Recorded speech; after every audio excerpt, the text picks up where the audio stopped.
Salut tout le monde, c'est Gabriel pour Fan Android. On se retrouve dans cette seconde vidéo avec le LG G4 où je vais vous parler un petit peu plus de l'interface du nouveau smartphone haut de gamme de chez LG. Donc si vous voulez voir un petit tour du design, des specs, du déballage, etc., je vous renvoie vers ma vidéo précédente. Ici, on va s'attarder un petit peu plus à l'interface qui tourne sous Android Lollipop avec donc l'interface UX 4.0 de chez LG. Donc si vous avez déjà un G3 ou si vous avez déjà essayé un LG G3, vous ne serez pas perdu ici car il y a assez peu de changements. Donc les fonctionnalités logicielles commencent alors même que l'écran est éteint. Je vous montre ça tout de suite. L'écran éteint, vous tapez deux fois dessus pour le réveiller. Ici, on accède à l'écran de verrouillage. Même chose pour l'éteindre, vous tapez deux fois sur une zone vide et l'écran s'éteint. On a également une autre fonctionnalité qui est assez pratique lorsque vous voulez consulter l'heure et que par exemple votre téléphone est posé sur votre bureau. Vous n'avez pas à le saisir pour appuyer ici ou même à taper deux fois pour voir l'heure. Vous avez juste à passer votre doigt comme ça du haut vers le bas de l'écran et l'heure s'affichera. Donc ça c'est très pratique, c'est très bien pensé. On allume, on a l'écran de verrouillage avec les notifications dessus, donc ça c'est le passage à Android Lollipop. Même chose pour les différents raccourcis et paramètres. On reconnaît bien la petite touche LG avec les grosses icônes colorées, rondes. Après pour le reste, voilà, il n'y a pas de grande nouveauté, hein, c'est surtout apporté par Lollipop. La dernière version d'Android apporte également la gestion du multi-compte, donc ça c'est assez pratique si jamais vous avez des enfants par exemple ou que vous devez prêter votre téléphone, si vous êtes plusieurs à l'utiliser, vous pouvez avoir un compte principal et des comptes amis, des comptes invités où l'accès à certaines données ou certaines applications peut être restreinte. On arrive sur le bureau, comme vous pouvez le voir, le design n'a pas énormément changé par rapport à celui du G3. Vous restez appuyé sur une zone vide du bureau pour ajouter des applications, des widgets, changer le fond d'écran ou simplement ajouter de nouveaux bureaux. Voilà, comme ça vous pincez avec deux doigts et vous pouvez ajouter des bureaux supplémentaires. Lorsque vous êtes sur le bureau principal, alors quand vous allumez le téléphone pour la première fois, on a ce widget qui est présent, hein, que vous pouvez bien sûr retirer, qui comprend Smart Notice. Donc, Smart Notice, c'est ça, c'est différentes petites notifications qui vous aident à mieux utiliser votre téléphone, mais également vous alerter, par exemple, si jamais vous avez un anniversaire sur votre agenda, hop, il apparaîtra ici. Donc, c'est des petites aides, on va dire, au quotidien, sous forme de timeline, qui vous aideront. On retrouve un petit peu la même chose sur le bureau de gauche, ici, là. Donc c'est un bureau qui est entièrement dédié, pareil, à des informations d'applications ou de paramètres. Donc, vous n'avez pas besoin de les ouvrir, vous avez juste besoin d'aller sur le bureau à gauche comme ça. Donc ici j'ai les informations de LG Health, qui est l'application de santé de chez LG.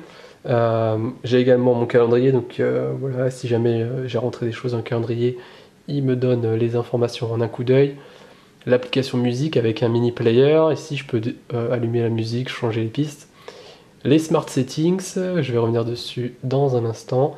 La télécommande, donc ça utilise le port infrarouge qui se trouve au-dessus, qui vous permet d'utiliser le LG G4 comme une télécommande pour tous vos appareils, hein, de la télé en passant par le lecteur Blu-ray. Donc voilà, c'est des petites infos comme ça qui apparaissent sur le bureau. Je vais en profiter pour vous montrer d'ailleurs toutes les applications qui sont installées sur ce G4. Vous allez le voir, il n'y en a pas énormément non plus. Donc ça c'est une bonne chose, hein, qu'il n'y ait pas trop d'applications qui servent à rien. Donc on a les classiques LG Health, on a LG Backup pour faire des sauvegardes de votre téléphone, l'application musique, Quick Remote dont je viens de vous parler qui sert de télécommande, Quick Memo qui est là une application pour prendre des notes ou dessiner. C'est pas aussi pratique que sur le Galaxy Note 4 avec le stylet, mais ça a le mérite d'être présent. Qu'est-ce qu'on a d'autre comme application? Donc l'application photo, pareil, je vais revenir dessus. Et voilà, c'est à peu près tout, hein. Gestionnaire des téléchargements, des tâches, mais pas beaucoup d'applications en plus. Tout ça, c'est moi qui les ai installées, tous les benchmarks. Donc à la fois c'est une bonne chose qu'il n'y ait pas trop d'app. Après, par rapport au G3, on voit vraiment peu d'évolution. On aurait aimé qu'LG apporte des applications spécifiques, notamment qui exploitent un peu mieux l'écran de 5,5 pouces avec une définition Quad HD. Donc la seule vraie fonctionnalité qui exploite cet écran, c'est le double fenêtre. Donc là, vous voyez, j'appuie sur le multitâche ici, hein, j'ai toujours l'affichage multitâche façon Android Lollipop. Et ici, là, j'ai à côté de la croix pour fermer, j'ai une petite fenêtre qui m'indique que cette application fait partie de celles qui peuvent fonctionner en double fenêtre.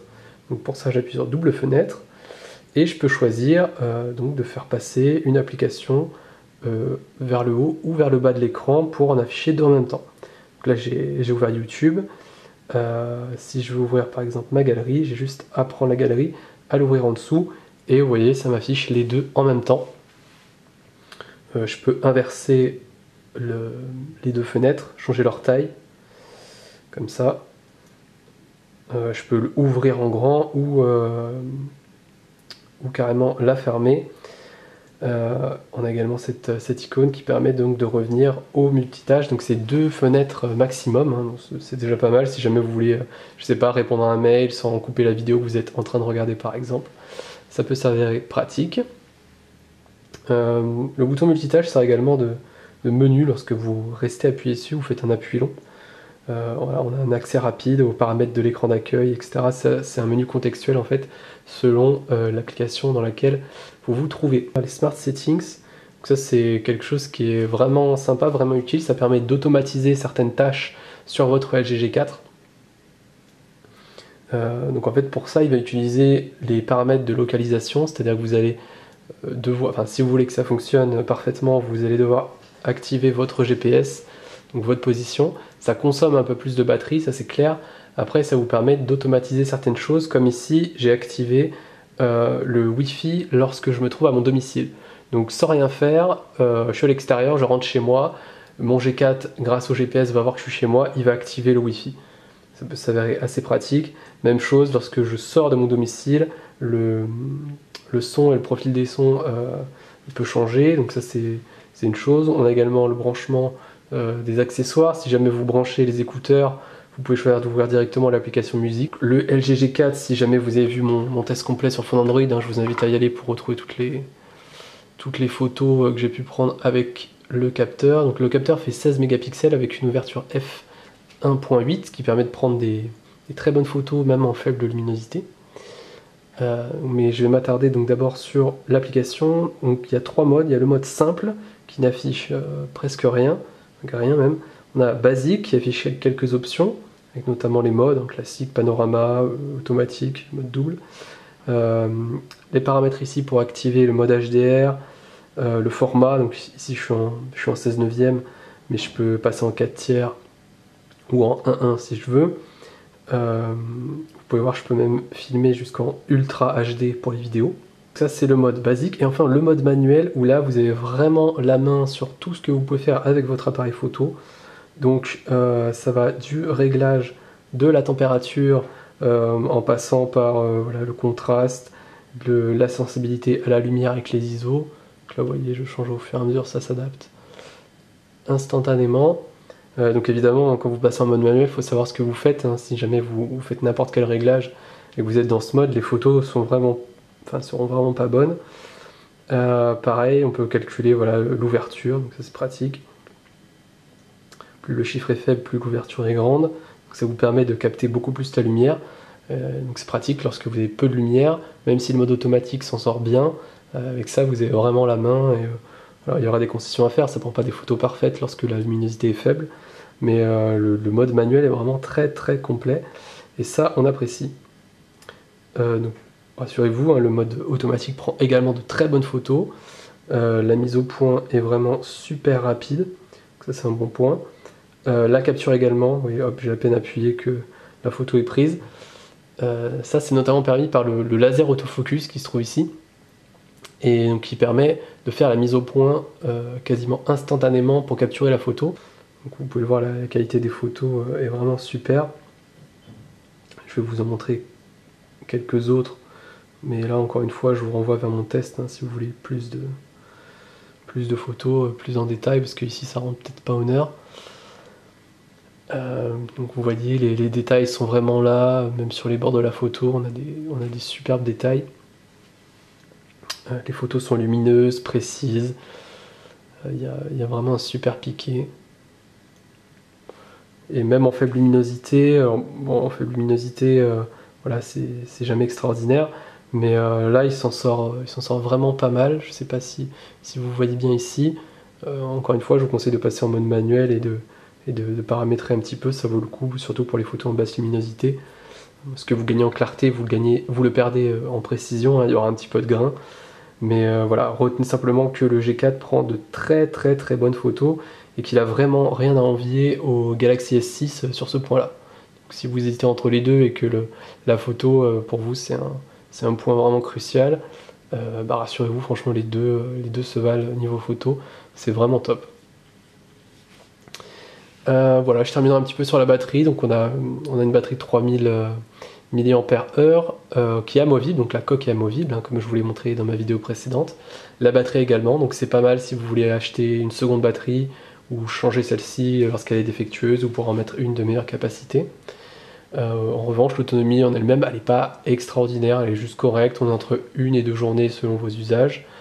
Bon, l'écran est meilleur, le téléphone est plus performant que sur G3 et on arrive à se maintenir à peu près au niveau de l'autonomie. Donc voilà pour cette seconde vidéo de prise en main. J'espère que ça vous a plu, j'espère que vous en avez appris suffisamment sur ce LG G4 avec mes deux vidéos.